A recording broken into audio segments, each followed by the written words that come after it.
everyone, we are back with yet another video, and today we are going to talk about the idea and stages of market sizing and guesstimate interview questions to make your journey with interviews easy. What do you think is the smartphone market size in Germany?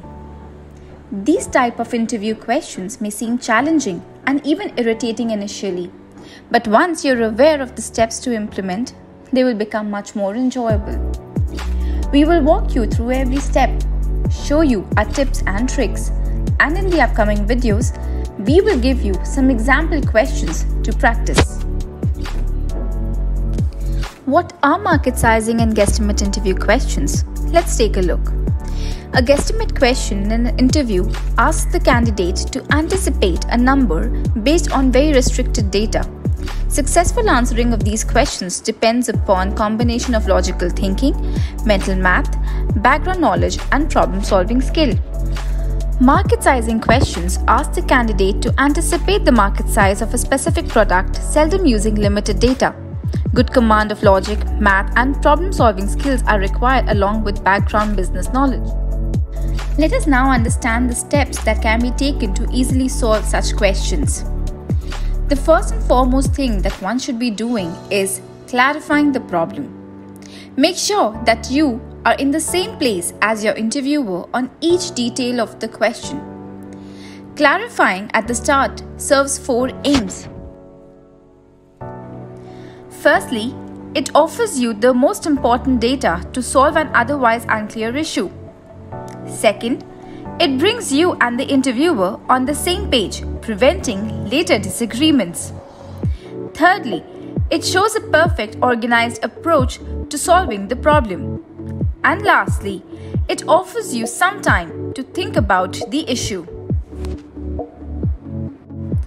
One should never skip this step, as market sizing and guesstimate questions are always ambiguous about crucial details.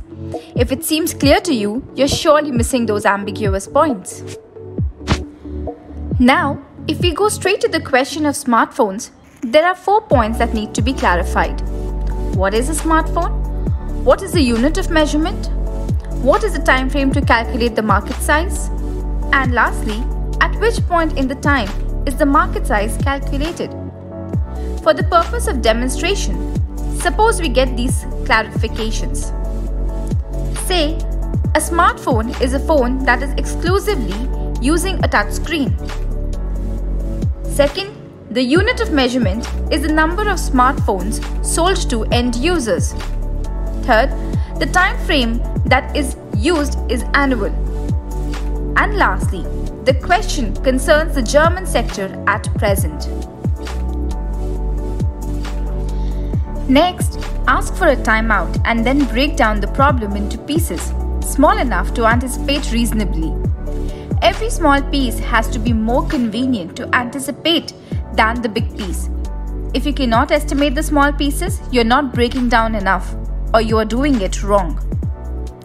In the questions asked above, we can break down the number of smartphones sold to the end customer in 4 determinants: the size of the German population, the percentage of mobile phone owners within the German population, the percentage of smartphone owners within German mobile phone owners, and lastly, the average lifespan of smartphones in Germany.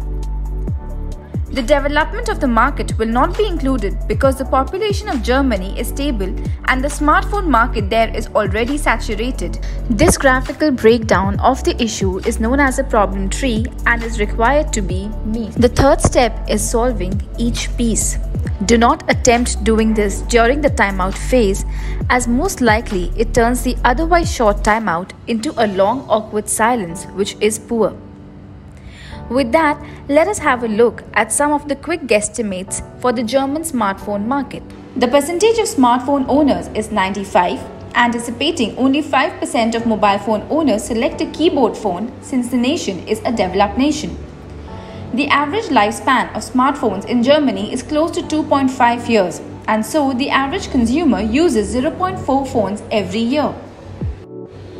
Now, let us come to the final step of consolidating the pieces into the final answer. Quick mental math is crucial for this procedure. If your math is too slow, you will bore the interviewer to death. Nevertheless, do not rush.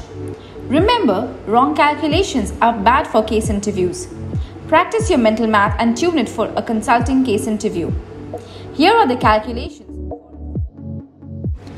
The population of Germany, 80 million. The number of mobile phone owners, 80 million into 80%, which is 64 million. The number of smartphone owners, 64 million into 95%, which is 60 million. And the total annual unit sales of smartphones in Germany, 60 million into 0.4, which is 24 million. In reality, in 2020, 22.9 million smartphones would have sold in Germany. Remember, getting your answer this close is good, but in real instances, do not try too hard to get close. The only thing that matters here is a structured approach.